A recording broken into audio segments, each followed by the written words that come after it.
দর্শক, বেগম খালেদা জিয়া সম্পর্কে সর্বশেষ তথ্য হলো যে তিনি লন্ডন ক্লিনিকে ভর্তি হয়েছেন।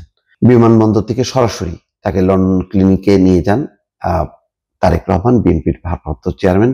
তিনি নিজে তার মাকে ড্রাইভ করে নিয়ে লন্ডন ক্লিনিকে নিয়ে যান এবং সেখানে তিনি ভর্তি হয়েছেন।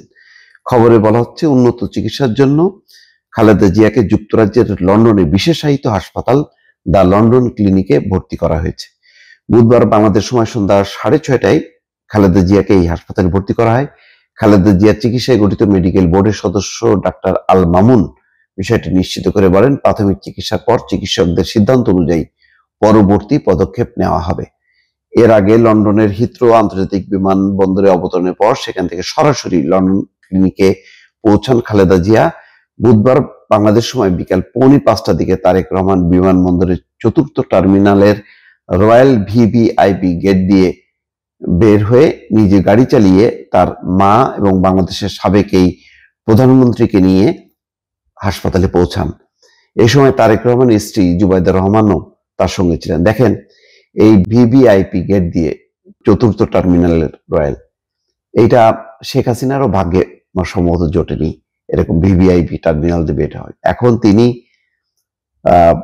মানে সাবেক প্রধানমন্ত্রী, বর্তমান এই মুহূর্তে তার কোনো সরকারি কোনো প্রোটোকল নেই, তারপরও কি পরিমাণ সম্মান তিনি পাচ্ছেন। অর্থাৎ শুধু মধ্যপ্রাচ্যের কাতার বা সৌদি আরবের না, সেই সুদূর লন্ডনে সেখানকার প্রশাসনেরও নজরে এসছে যে সাবেক প্রধানমন্ত্রী খালেদা জিয়া তাদের দেশে আসছেন চিকিৎসার জন্য। ফলে সেখানেও তার জন্য বিশেষ ব্যবস্থা, বিশেষ সম্মান। যাক, সেটা সেই প্রসঙ্গে না যাই। হাসপাতালে পৌঁছানোর পরে বাংলাদেশ থেকে খালেদা জিয়ার সঙ্গে আসা চিকিৎসকরা যুক্তরাজ্যের লন্ডন ক্লিনিকের চিকিৎসকদের কাছে খালেদা জিয়াকে কাগজপত্র সহ বুঝিয়ে দেন। প্রয়োজনীয় সব পরীক্ষা নিরীক্ষা এবং কাগজপত্র দেখে বিএনপি চেয়ারপারসনকে হাসপাতালের ভর্তির ব্যাপারে সিদ্ধান্ত নেন চিকিৎসকরা। 3বারের সাবেক প্রধানমন্ত্রী খালেদা জিয়া দীর্ঘদিন ধরে liver cirrhosis, kidney, heart, diabetics, arthritis সহ শারীরিক নানা অসুস্থতায় ভুগছেন। উন্নত চিকিৎসার জন্য মঙ্গলবার রাতে কাতারের আমিরের পাঠানো বিশেষ এয়ার অ্যাম্বুলেন্সে করে লন্ডনের উদ্দেশ্যে যাত্রা করেন খালেদা জিয়া। লন্ডনে স্থানীয় সময় সকাল 9:05 খালেদা জিয়াকে বহনকারী এয়ার অ্যাম্বুলেন্স লন্ডনের হিথ্রো আন্তর্জাতিক বিমানবন্দরে অবতরণ করে।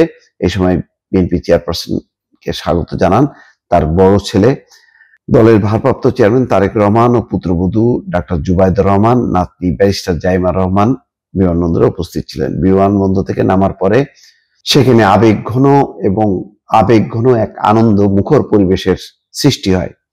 7 বছর পর মাকে কাছে পেয়ে তারেক রহমান পরম মমতায় তাকে জড়িয়ে ধরেন। এ সময় মা ছেলের চোখে আনন্দশ্রু ছলছল করে ওঠে। পুত্রবধূ ডাক্তার জুবাইদা রহমানও শাশুড়িকে কাছে পেয়ে আবেগ আপ্লুত হয়ে পড়েন। যুক্তরাজ্যে বাংলাদেশের ভারপ্রাপ্ত হাইকমিশনার হযরত আলী খান বিমানবন্দরে খালেদা জিয়াকে ফুল দিয়ে স্বাগত জানান। যুক্তরাজ্য বিএনপির শীর্ষস্থানীয় নেতারাও বিমানবন্দরে খালেদা জিয়াকে স্বাগত জানান। বিএনপির চেয়ারপারসনের আগমন উপলক্ষে বিমানবন্দরের বাইরে সমবেত হন দলের কয়েক শত নেতা কর্মী। সেখানে ইমিগ্রেশনের কাজ শেষে হাসপাতালের উদ্দেশ্যে যাত্রা করেন বিএনপি নেত্রী। লন্ডন ক্লিনিকে কিছুদিন চিকিৎসা নেওয়ার পর প্রয়োজন হলে যুক্তরাষ্ট্রের মেরিল্যান্ডের জন হপকিন্স বিশ্ববিদ্যালয়ের হাসপাতালে খালেদা জিয়ার চিকিৎসা নেওয়ার কথা রয়েছে। 2023 সালের অক্টোবরে যুক্তরাষ্ট্র থেকে ঢাকায় আসা জন হপকিন্স বিশ্ববিদ্যালয় হাসপাতালে 3 বিশেষজ্ঞ চিকিৎসকের তত্ত্বাবধানে খালেদা জিয়ার রক্তনালীতে সফল অস্ত্রোপচার হয়। খালেদা জিয়ার চিকিৎসকরা জানান, তার লিভার প্রতিস্থাপন খুব জরুরি হয়ে পড়েছে। ধারণা করা হচ্ছে লিভার প্রতিস্থাপনের পর পুরো চিকিৎসায় 2 মাসের মধ্যে লেগে যেতে পারে। পুরো চিকিৎসায় অর্থাৎ লিভার প্রতিস্থাপন করবে, এটা খুবই একটা জটিল অপারেশন, সেই কারণে 2 মাস লেগে যেতে পারে।